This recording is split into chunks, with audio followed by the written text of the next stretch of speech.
Your first alert weather with Chief Meteorologist Stephen Bowers. We have some sun overhead, even if it's filtered by a few clouds, and this live view toward the mountains from the airport does show some snow up on the Grand Mesa. It's nice and quiet and nice and dry down below. There's a live view from First and Grand in downtown Grand Junction. There's the view from Highway 65 on the Mesa. 65 itself is covered with snow this afternoon. And then we get down to Interstate 70. This is at the East Vale Chain Station, just in between the town and the pass itself.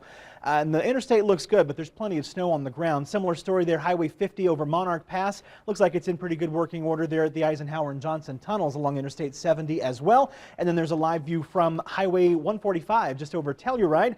And then we get into downtown Aspen where, yeah, we've got a little bit of snow on the streets and certainly on the tops of the buildings, but things seem to be in working order. We've had some good healthy snow just in the last week or so, and I want to show you how much snow is on the ground as of about an hour ago this afternoon.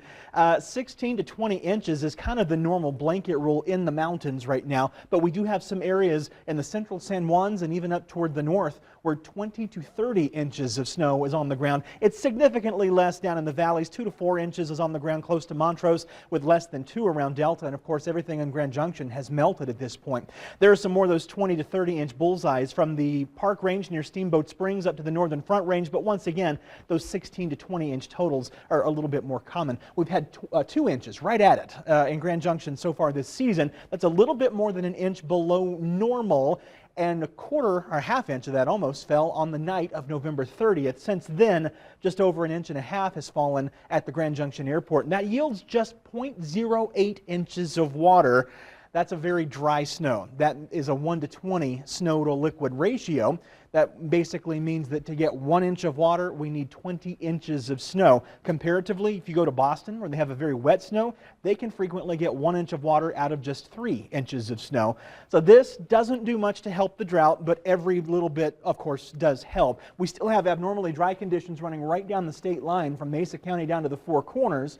And then we have moderate to severe and even extreme drought for the central and northern mountains. And that severe drought runs down 50 from the Grand Mesa through Delta and Montrose.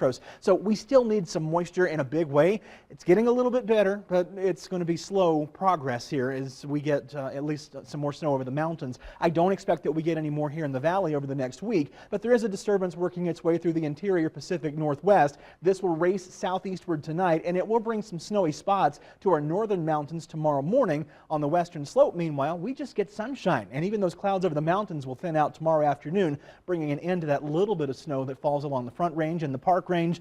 And then tomorrow night into Tuesday, things are looking nice and quiet. But then Tuesday night does offer another shot at some snow in the northern mountains once again. This is not a major storm system, but it may be just enough to slow travel a bit between the Continental Divide and Metro Denver. That will fade going into Wednesday morning. Tomorrow, expect plenty of sun, a few clouds perhaps in the evening. We'll warm out of the 20s and into the 40s tomorrow afternoon. We'll be just a hair warmer tomorrow than we were today. Right now we're at 44 under some sunshine mixed with clouds. We'll call it partly cloudy as we slowly step down through the 30s this evening. Lows by morning mostly will be in the 20s with some teens in the cold spots, and then we'll warm back into the middle and upper 40s with 30s in the high elevations tomorrow afternoon. Here's that 7-day forecast showing us climbing through the 40s tomorrow and Tuesday and into the 50s from Wednesday through next Sunday.